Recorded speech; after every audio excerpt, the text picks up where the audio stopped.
This is Gotham TV Podcast, episode 81, where we're talking about Gotham Season 3, Episode 4, A New Day Rising.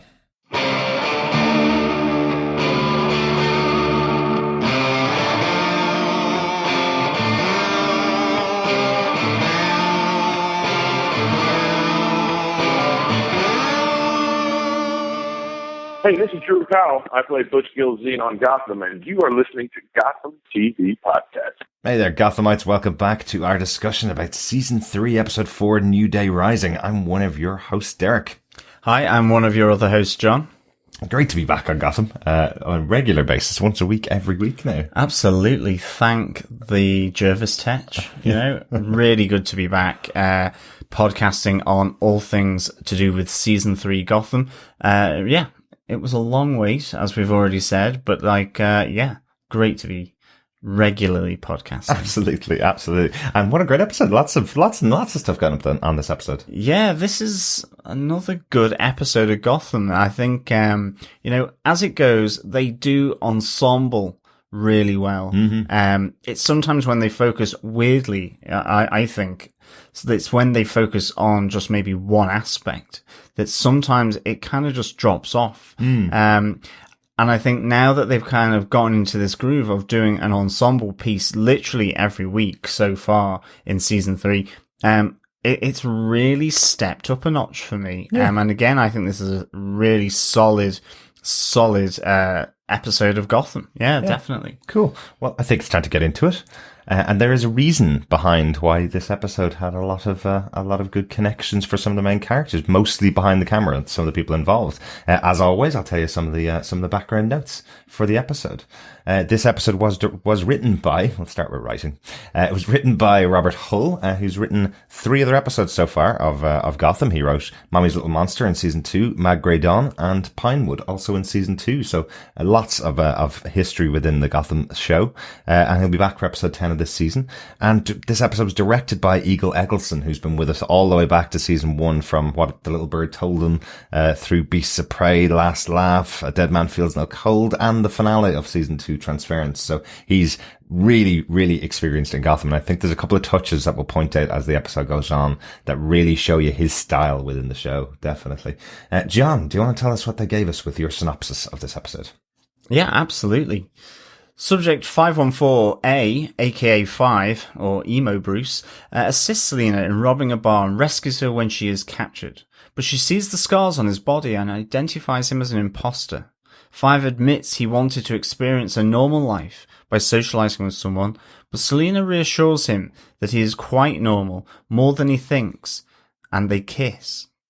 Tetch hypnotizes the wrestling Tweedle brothers to help him break into the GCPD and kidnap Alice, but Gordon and Bullock track them down. Gordon finds himself still under the suicidal influence of Tetch's hypnosis, realizing his suicidal urges are connected to his issues with Lee. Gordon begins to overcome them and breaks the spell. Alice falls and is impaled on a pipe, leaving a grief-stricken Tetch to escape, whilst proclaiming that it's your fault to Jim Gordon. Whilst investigating the crime scene, Barnes becomes infected by Alice's dripping blood. Meanwhile, in the election, Cobblepot bribes campaigns officials to buy the election, but Enigma takes the money back. To Cobblepot's shock, he wins the election anyway, and realizes Enigma wanted to show him that the people genuinely wanted him as mayor. 5 bids farewell to Bruce and tries to leave Gotham, but is kidnapped by the Court of Owls. Yes, what a great moment at the end of this episode. But I think we'll get there as we go along. The way we're covering our episodes, in case this is your first time joining us, we cover our episodes by choosing our top 5 points about them and talking all around them and a couple of notes at the end.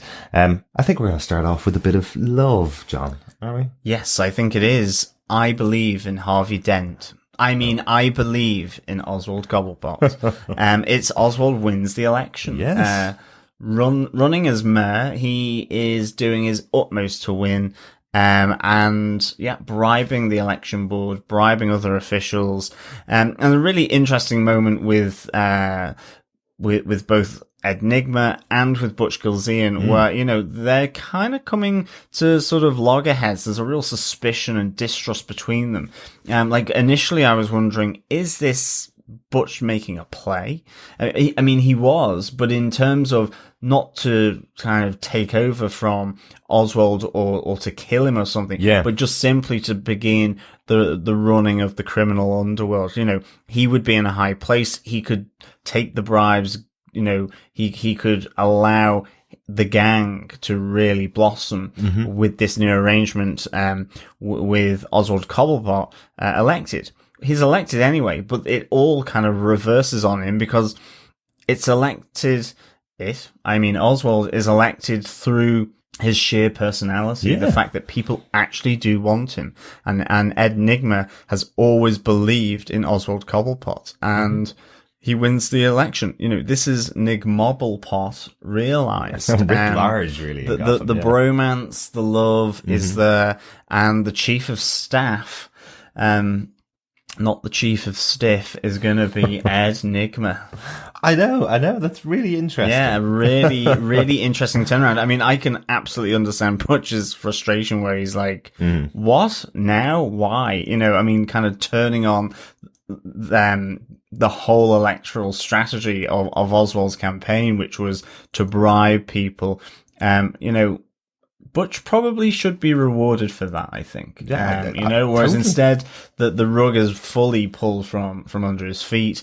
He is literally back to being the chief enforcer or the muscle, in this relationship. So, like, we're big Butch supporters over here at Gotham TV Podcast. Absolutely. As you can probably tell from our intro and outro every week. So I did feel really bad for poor Butch here. No, I did. Especially because he was effectively carrying out the orders given to him by Oswald. Oswald tells him to put the gun to Ed's head, knowing that he couldn't win the election without the bribes that Ed had taken back. Yeah. But it turns out he won anyway. So Oswald and Butch had exactly the same belief in Oswald winning this election, but Butch is the one going to pay the price for it, you know? Definitely. And I mean, we did have a theory about whether, you know, Butch, you know, which side, whose side is he ultimately going to come down on? Yeah. Is it on Oswald's? Is it on Fish Mooney, who is still out there? Or is it on his own? And this kind of episode seemed to suggest he was going to make a play on his own, but still be loyal to Oswald. Yeah. Now I'm not so sure. Now I think he realizes he's always going to be playing second fiddle to the Riddler. Yeah. Certainly even more so now that the love and the bromance between these two, has been cemented with a riddle. I can't be bought, but I can be stolen at a glance. I am worthless to one, but priceless to two. Love. Oh, lovely Valentine's Day moment for the two of them. Exactly. So, I mean, like, this was, I think, really good. And I mean, even just the fact that, you know, there's that initial moment where Oswald has his moment of saying, I thought you were my friend. You were supposed to be my friend. I thought you were my friend. And you kind of know when he starts talking about friends that either he's going to bribe you or he's probably going to kill you because he's realized, no, you're not a friend because you don't do what he wants. I'm wondering whether things are going to get complicated down the road, though, for Nygmobblepot. You know, so it'll be interesting because I just wonder. Yeah, it was a really interesting one. I would have liked a scene in the episode that wasn't the scene that Ed staged in front of Oswald, where he paid a little girl to say, thank you so much for taking care of the monsters. I would have kind of liked to have seen that the city of Gotham was behind Oswald. Cause they have really re-elected Mayor Aubrey many, many times, it seems. So why is it that they've gone for Oswald Cobblepot other than it serves the show a bit?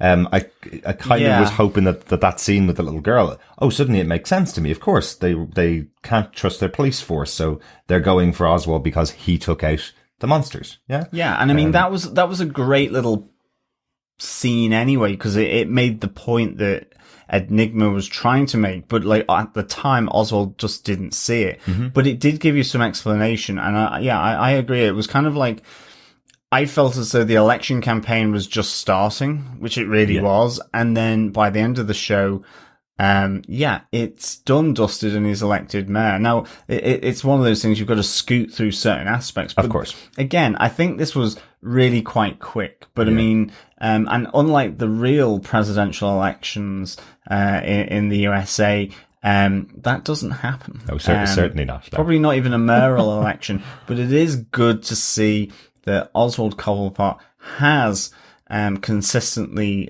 oranged up like Commander-in-Chief here. There is certainly a moment there when I was seeing them pay tribute in the show to the President of the US. Yeah. No offense intended, and but it did look like the whole sun-kissed orange.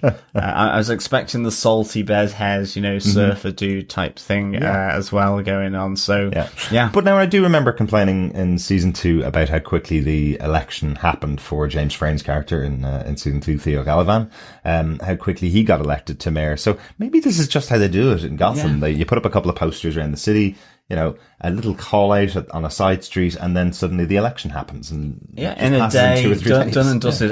Yeah, at least it's cheaper. Absolutely, absolutely. Less waffle. I think we need to get out of the political realm, though, John. Me too. Yes, let's move on to one of the more interesting sides of the episode. We have, and I forgot where we were going. We're going to Alice and her tea party.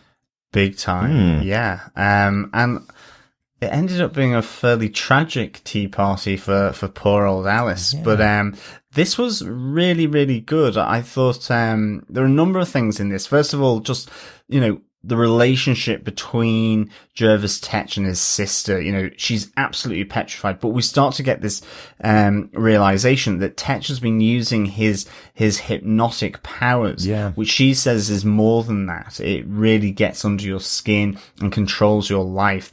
That's what he was doing to her. That's the reason for her running away. There's this great moment of, sort of foreboding the ultimate impaling of poor Alice on a fairground ride, but where he goes, I don't want to lose you. You're the thing that stops me from becoming insane. Yeah. And I mean, he's already fairly cracked. Yeah. But here now, and as he's running off saying it's your fault to Jim Gordon, he's just going to get crazy, and it'll be interesting to see, what level of transformation is going to happen to Jervis Tetch in the show. I mean, he's already pretty crazy. I mean, that opening scene where it looks like he's using the hammer of Harley Quinn.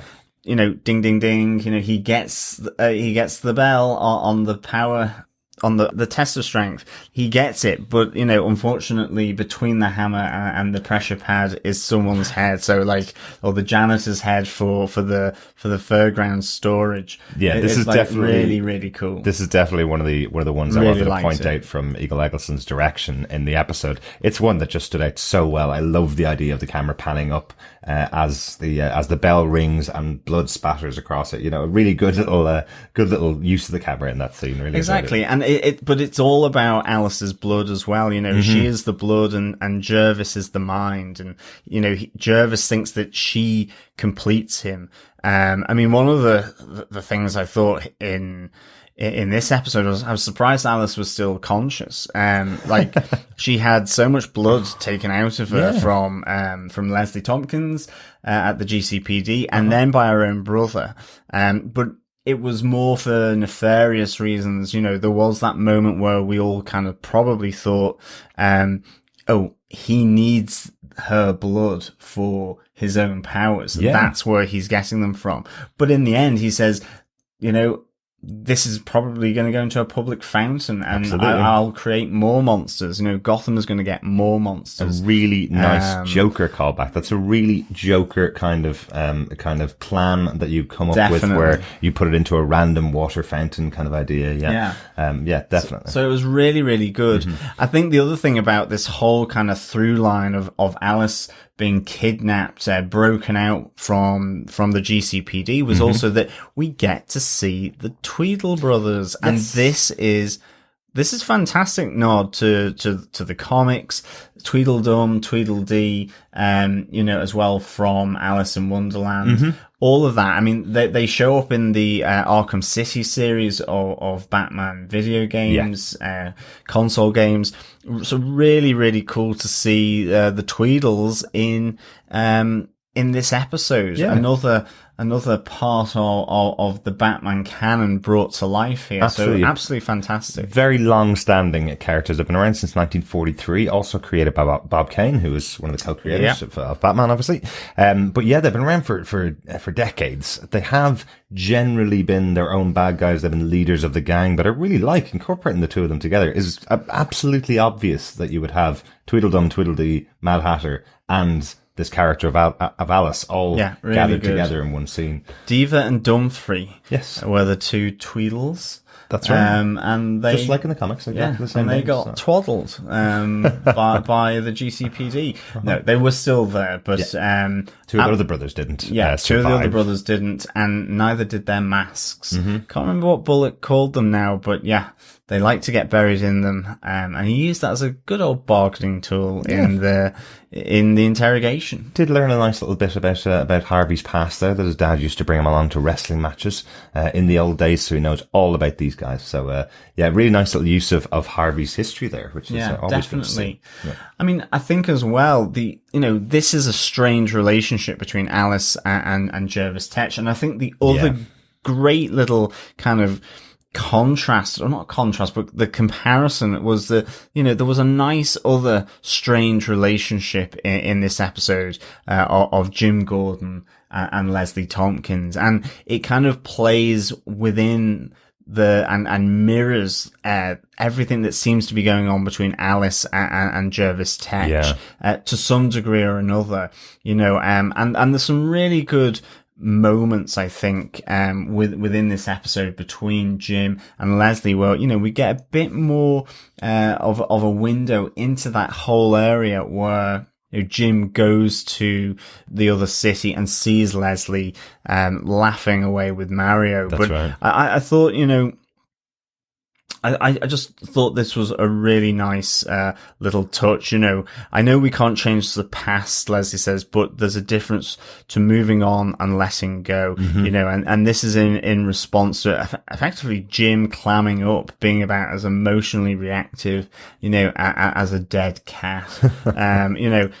He simply goes, the past is the past, and this was a really, really just nice little moment between these two characters. I really enjoyed that, and I liked how it kind of mirrored the strain between Alice and Tetch in some way, where Alice is the one who doesn't want to have that connection, whereas Jervis does, and in the same way here, at least until the end, Jim is still trying to back away from her and keep that emotional distance and just simply say the past is the past and moving on. Yeah. Whereas Leslie is trying to at least maintain the fact that, well, they could be friends or there was a relationship there. So I thought that was quite nice in this episode. Yeah, no, I agree. And I know the kind of reminder of their relationship is really important in the show as well. They did have a very strong relationship. She was carrying his baby. She lost the baby and had to deal with the whole thing without Jim. And Jim's obviously, he's playing on the idea that if he separates himself for her,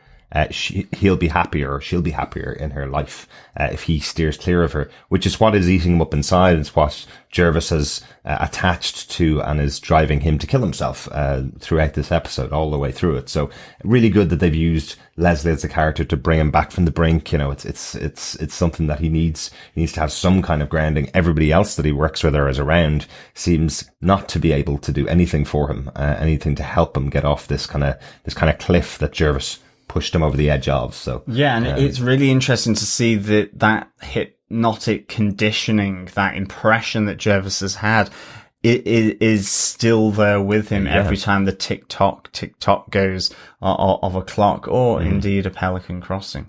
Really, really good little moment there where everybody thinks that it's over in the instant. But it's not. It's still with him. Let's hope he doesn't go to a grandfather clock shop at any stage. Well, absolutely. But, like I thought that moment where Jervis and Jim meet in the GCPD as they're breaking Alice out, and there's just that standoff, and you get the eyes again as he's bringing Jim back into that zone of hypnosis, and the gun just comes up to his head, like really properly not like cool, I think, and then saved by Captain Barnes. Yeah, with a great hit from that crutch to the back of the head. So there is something that connects the 2 points, obviously, which is our third point. Yes. Yeah. Barnes gets infected. Yes, the blood transfer as well, yeah. Oh, big time. This is really cool, I think. This is really an interesting setup. So we see Barnes early on in the episode where he's standing with Jim in the GCPD, and you see him kind of crumple a little bit on his crutch. Jim sees what's happening and asks him, is he okay? And Barnes is having none of it. So to start with, we know Barnes is still being affected by the attack that Theo Gallivan had on him at the end of last season. So that's still affecting him. So there was a call out in this episode that the blood does something different to everybody that is infected by the blood. So I'm wondering if something that may have happened to him, this attack that happened to him by Theo, will turn him stronger, will turn him a different way. Any theories on what we think it could be? Like, he's obviously, as the captain of the police force, being beaten down by a criminal who's just slightly mad, basically, which is what happened to Gallivan, could have had some deep-seated effects on Captain Barnes. It could be. I mean, yeah, we get to find out in this episode that the blood brings out or reveals one's true self. So it will be interesting to see. You know, Captain Barnes is hugely controlling. He's hugely authoritarian in terms of his approach. You know, he's ex kind of military. You saw that with the Strike Force One, the cadets and so on.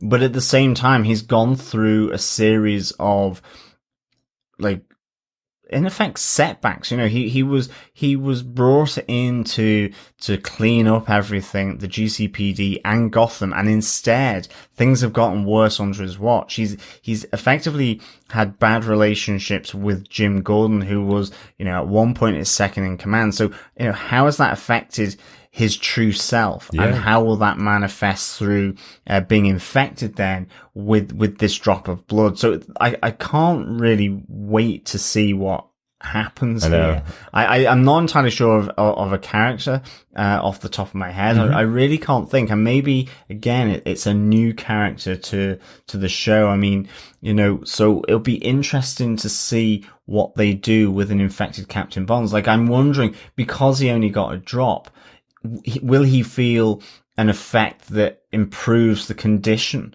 that he's been afflicted with through the first part of this season, and, you know, leading him to have the crutch? You know, will it kind of improve that so he doesn't need the crutch anymore? And so in effect, he becomes addicted to it. So, you know, we know that there's the blood recovered from the scene of the crime, and the blood that Leslie Tompkins has got. So will he kind of keep dipping into these reserves? Interesting, where it builds up to, you know, levels that make him go absolutely crazy. You know, to what extent does he keep a handle on it whilst he's the captain of the GCPD? You know, or is it just going to send him completely and utterly crazy? And you know, we're going to have, you know, this transformation of Captain Barnes, which we were kind of aware of anyway was going to happen based on kind of the synopsis of the first part of this season, Mad City. So this will be really interesting, I think, to see what happens. Yeah, definitely. I think obviously it's a really good theory that he may be dipping into the reserves of blood that have been taken from Alice. That's a very good use of them. It was very clear that there was about 6 vials that Jervis Tetch took, another 2 potentially that Leslie took as well. So there's quite a few vials of blood out there for him to dip into. And we did see a bit of the transformation at the end of the episode. We did see his face kind of bulb out, his veins pop a bit, the eyes go bloodshot, and so on. Another great moment again for this another great scene, I suppose, for the episode as well. I don't know. I'm kind of there's definitely part of me that's kind of wondering, is this Solomon Grundy a character from the comic books, a really well built, strong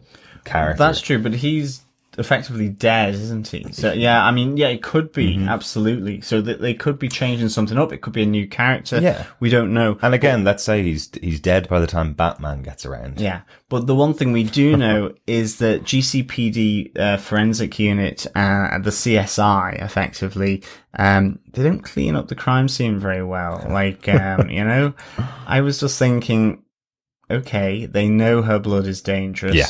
Why is that even being left there? Considering that Alice was taken away with hazmat suits on, which I thought was really good continuity, really consistent with the whole thing. Yet then, knowing all of this, there's a pool of blood that's formed on the floor.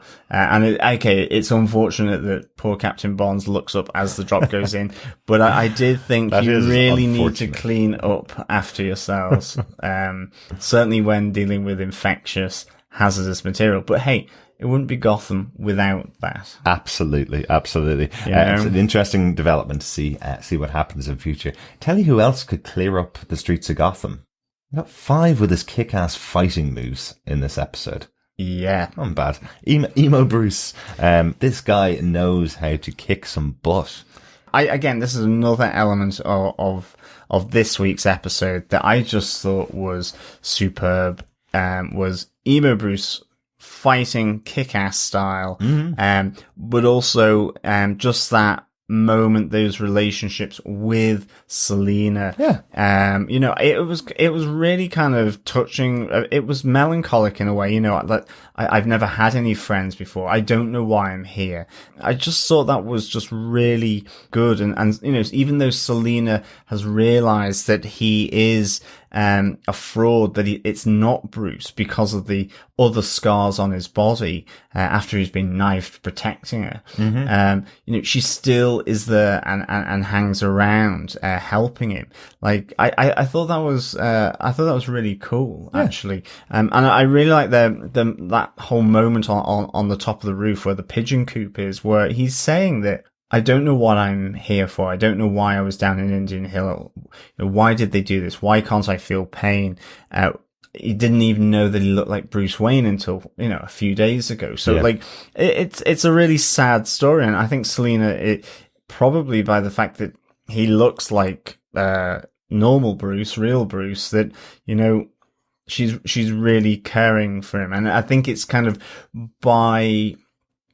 it's almost like real Bruce and Selina's relationship by proxy. And I think that's what makes it really good, because it shows what could be. Yeah. But it's not with real Bruce. And I think that's really interesting. And I think, you know, he steals the kiss, and it's his parting shot to real Bruce and Alfred. Great moment. As he leaves, and the real great little kind of wry smile on his face as he jumps off the building. I mean, that was cool as well, that, you know, so, okay, he can jump down, you know, 10 stories or more, onto the roof of the car. And I mean, you are kind of just wondering, in terms of the theory, could this be the real Bruce? Yeah, it's interesting, isn't it? Because it's a great way the writers have used this character to be able to do the things that they can't actually do with Bruce Wayne. You know, they created the character at the beginning of the show. His parents have been shot. He's standing in the street,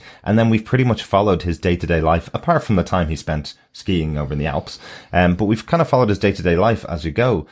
There's only so many times you can watch Bruce actually being trained, and they generally don't do that in the show. They show him being trained a little bit, and then that's used to propel some other storyline. So what they've done here is create a character that they can actually show, this is what we want Bruce to be in future, and it's played by David Mazouz, so we know the actor can do all this stuff. So I'm wondering if we will see a little gap for David Mazouz to maybe go off and explore that other character, try and be the Bruce Wayne to become 5, because now he's seen this guy's abilities, and kind of go, okay, that's what I want to be able to do. And I'm able to do it with my size and at the height and age I am, because he's able to do it. So clearly I can do it, you know?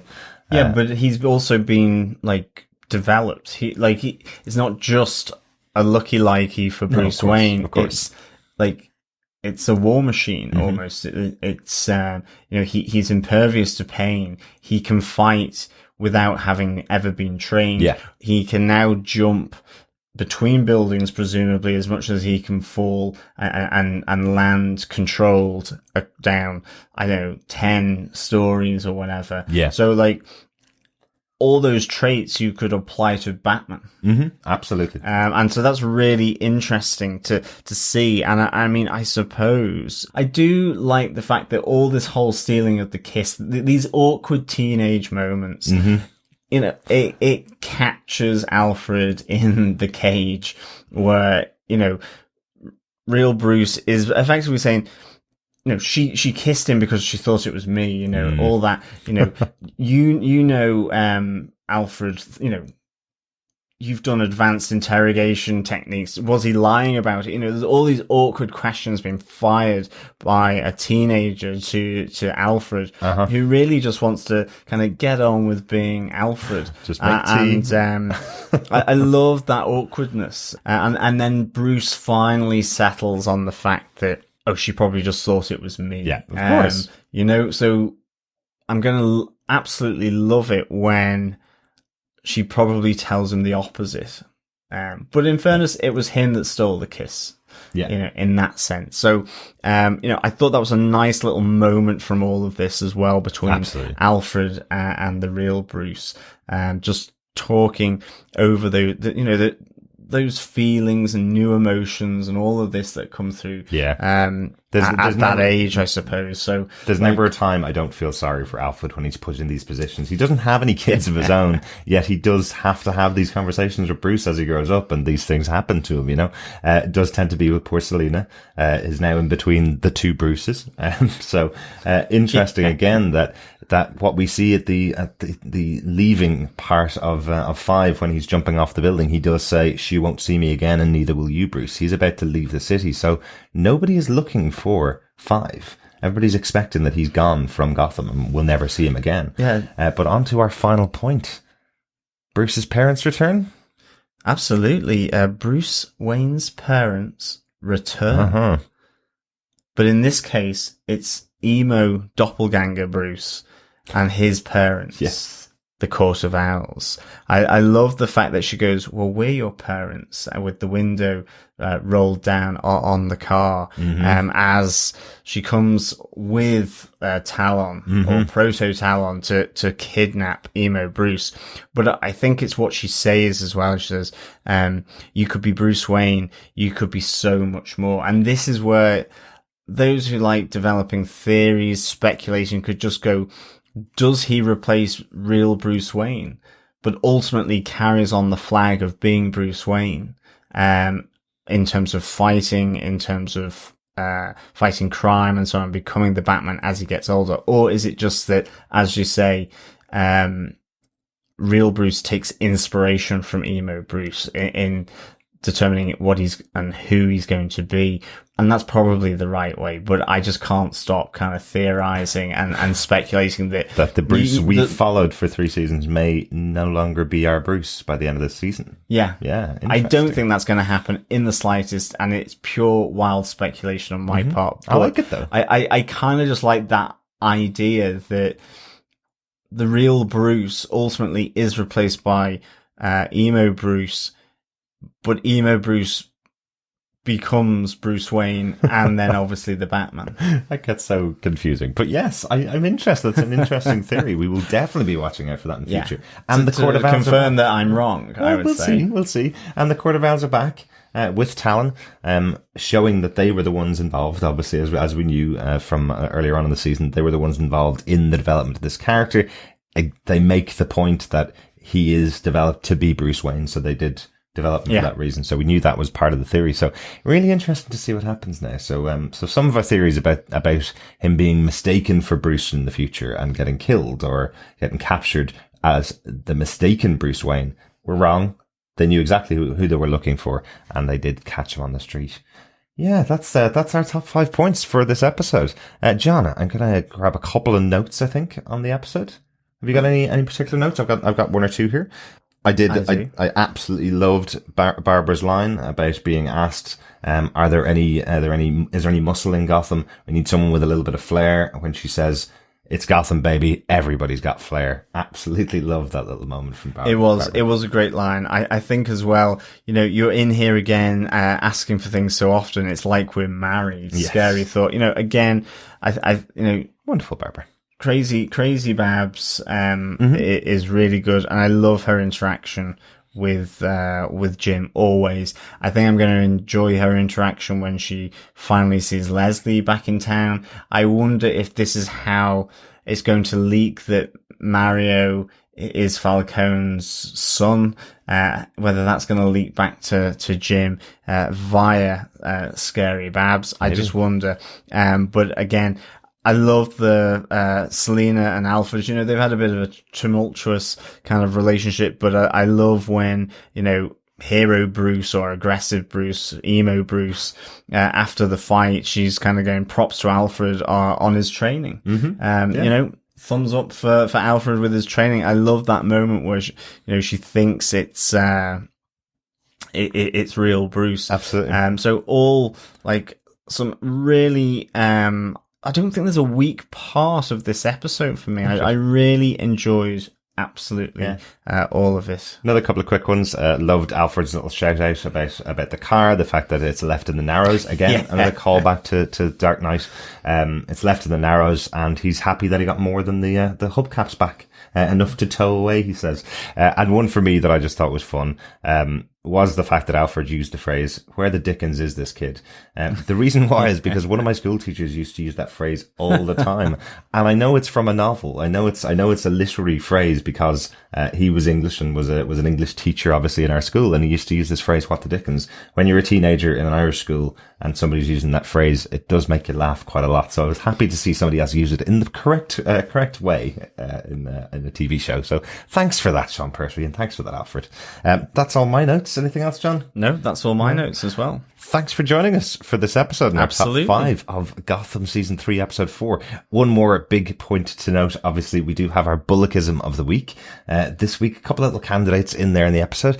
Make sure that if you are interested in winning our Gotham prize for this season, which is our Harvey Bullock pop vinyl, plus a couple of other prizes that we put together over the next couple of weeks, just all you need to do is tell us your Bullockism of the week. You can email us to feedback@gothamtvpodcast.com with your favorite line from Harvey Bullock of the week, or any thoughts about the show. You can also tweet us over on Twitter @Gotham TV Podcast, just hashtag Bullockism. Absolutely. Yeah. Don't tweet us, though. Don't tweet us, no. John, what's the Bullockism of this week from us? Well, my one is where Alice Tetch and Harvey Bullock are in the interrogation room, and Alice Tetch about the murder of her landlord. You know, that was an accident, and Harvey replies with the infecting part or the lighting him on fire part. Like, really good line there. A nice little moment. Yeah, absolutely. Yeah. That yes, okay, you know, you've got poisonous or, you know, problematic blood running through your veins, but you still set him on fire. Absolutely. But she's also scared for her life. But I love Harvey's response to the infecting part or the lighting him on fire part. Absolutely.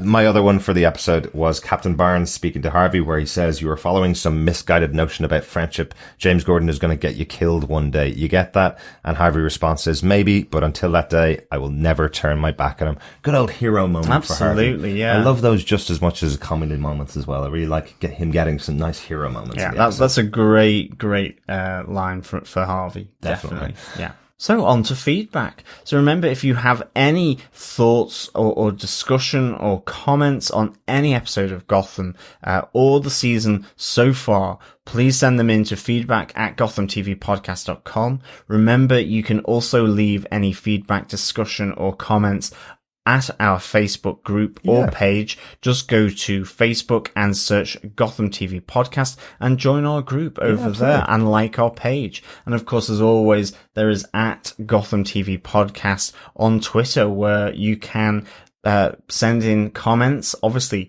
in a shortened format. Yeah. But we have some more feedback from Daniel Butcher. He goes, so, my son's observation, living in Gotham would be hard. I think you and I would be dead by now. I think we'd both be dead. I as think well, so Daniel. too, absolutely. Yeah. Or we would be like hermits. We would not leave the house or apartment. Absolutely. Daniel goes on to say, it was a little soap opera for me to have the Owls pick up Bruce clone. And what's up with Captain getting a bit of Alice's blood? Soap opera, which I'm declaring as a level of drama beyond comics. Interesting. Okay, interesting. And seriously, nowhere, even in America, could someone who was placed in a hospital for the criminally insane could be named the chief of staff of a major city. Advisor, assistant, but chief of staff is just not believable. Agent Daniel out. Okay, I said we're not going to get into politics, so I'm not going to make the obvious reference here. But yeah, I think it's a really interesting choice of the writers here to say that both of the characters who are in the lead positions for the city have both been in and out of Arkham Asylum. Oswald does make the point that he's now framed their certificates of sanity and release. Exactly, they are there. They are definitely sane. So while they were committed, both of them have been released. And once you've done the time and the crime has been washed away, you are entitled to go into public office, I presume.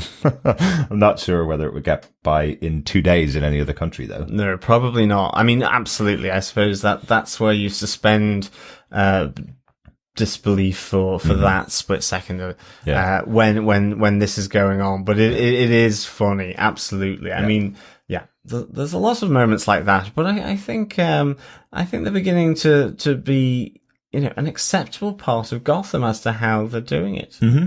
And as for the soap opera moments, to me, those are the last panel of some comic books that I've read over the years. The DC and Marvel comic books are very used to these big moments of shock, horror. Oh my God, something's just happened to our major character here. Dun, dun, dun. By the issue next week. So, I think Gotham are starting to embrace those a little bit more. I'm not sure I'd call them soap opera because I've definitely seen them in a lot of the comic books that I've read. Yeah, I mean, and I think as well, a lot of this is definitely, or certainly for me for this episode, a lot of it was about the characters. Alice and Tetch, Jim and Leslie, Jim and Barnes, obviously there's the Tweedles, Doppelganger and Real Bruce, Doppelganger / Real Bruce in Selina's mind and Selina, and then the realization with Alfred in that mix as well. I think the Owls with the overarching sort of storyline going on, again, a bit like with Fish Mooney, they've been out the picture for a couple of episodes, so it'd be good now to see them begin to develop whatever plan it is that they have with Emo Bruce. So I definitely think, yes, some of the plot elements can sometimes be a bit disbelieving, or it's convenient and so on. I mean, I suppose on the election of a mayor, at least it's consistently short between the different seasons. So I think, sometimes there's an issue. Something can be too fast. It can be a bit too outlandish. Yeah. But I think as well, Gotham has embraced the madness, the unbelievability that is in Gotham. Yeah. Yeah. Like Joker or Jervis Tetch or the Riddler. The more unbelievable elements of those characters are here. Definitely. Yeah. But I think that makes it uniquely I on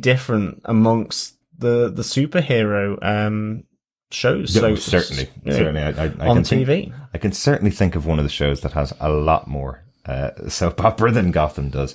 And if you did want to make the most depressing comic book show, you could base your soap opera on EastEnders, our own British soap opera, the most depressing show on television. So if they wanted to go that way and turn Gotham into a really depressing city, there is a template out there for a show that's run for 45 years, I guess. Absolutely. But anyway, thank you so much for your feedback, Daniel. Really good to hear from you. Absolutely. Thank you so much, Daniel, as always, for the feedback. It's always challenging as well sometimes just to obviously get different opinions that don't always marry up with your own. But I mean, it's always good to get because, yes, it can also be a source of, yes, that plot issue was absolutely absurd, or you have to try and defend your points. Absolutely.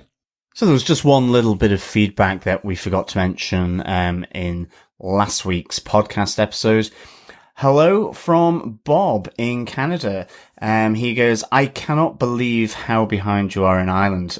We absolutely share that sentiment. In Canada, I have just watched season 3, episode 15, which is a great defining episode. Despite that, I really enjoy your podcasts. I'm so glad that you are back. Thank you, Bob, for those kind sentiments. That's really nice. And we cannot wait to get to episode 15 to see this defining moment in the Gotham season 3. Yeah, it's not spoilers to say it's defining, is it? I don't think so. Yeah, thanks so much for those thoughts, Bob. Great to hear from you. Really been enjoying the first 4 episodes of the season so far, and really enjoying getting through them every week as we go. One of the benefits, I suppose, of having the episodes so far behind the US is we've got 22 weeks in a row for these shows over here, whereas in the US and Canada it's been on breaks every couple of weeks. Really, it seems. So they've stretched the 22 episodes over quite a long period of time. We're going to get them every week for 22 weeks. Yeah, absolutely. So yeah, thank you so much, Bob. And of course, remember always, if you want to leave any comments or thoughts, please provide your feedback over at feedback@gothamtvpodcast.com or join our group at Gotham TV Podcast over on Facebook. Yeah, absolutely. I always forget to say this. You know, you can now go over to YouTube and watch us on our videos. Just search for Gotham TV Podcast. We've done videos for the first 4 episodes. So if you want to come and see us, come over and wave at us over on YouTube. It's good. Yeah, exactly. If you want to be scared out of your wits, come and look at us trying to do stuff in front of a camera. Absolutely. Always good fun. So that's all for the feedback. I think it's just to wrap up from my side anyway, is that, I would give this episode of Gotham 4 Tweedles out of 5. I really enjoyed this episode for only 3 survived the episode. Exactly, I know. I really enjoyed this episode for all the ensembleness of it all and the character driven elements of this. And I just really thought that, from Alice and her tea party with Barnes, getting infected, these are some really good developments to Captain Barnes, but also now to Tetch, but also I think with Jim Golden involved in all of that. Yeah. How will all this play out? Because Jim has not got a good relationship with Barnes, and certainly not in the past. It's all been a bit terse. And then at the same time, we know that Tetch is going to blame Jim for the death of the sister that he loved. Yeah. Again, we have the relationship of the Nig Mobblepot, becoming realized that bromance and new love, and the new love that blossomed only briefly between Emo Bruce and Selina, that was finished with a kiss. She thought it was Bruce. Yeah, she did. She did. She honestly thought it was Bruce. So I think it was a really good, solid episode again. Absolutely. Yeah, really enjoyed this one. Looking forward to how this develops out throughout the season. We're only 4 episodes into a 22 episode season, so loads more story to go. Thank you so much for joining us. We'll be back again next Wednesday, as always, with a new podcast about Gotham. Absolutely. Thank you so much for joining us, as always. Remember that you can find us on gothamtvpodcast.com/iTunes or search Gotham TV Podcast on any other good podcast catcher. Subscribe, leave a review. As always, it's a pleasure discussing this show with you, and we will see you again next week. Absolutely. Thanks so much for joining us. Thanks for listening. Bye.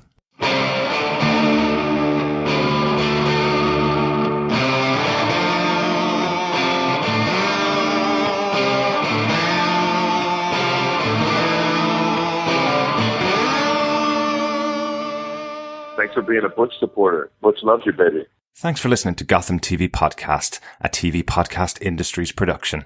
If you want to help out the podcast and you've enjoyed listening to us, there's some really easy ways to do it. If you can share our episodes through your social media channels like Twitter, Reddit, Facebook, or Google+, that gets some extra listeners into us.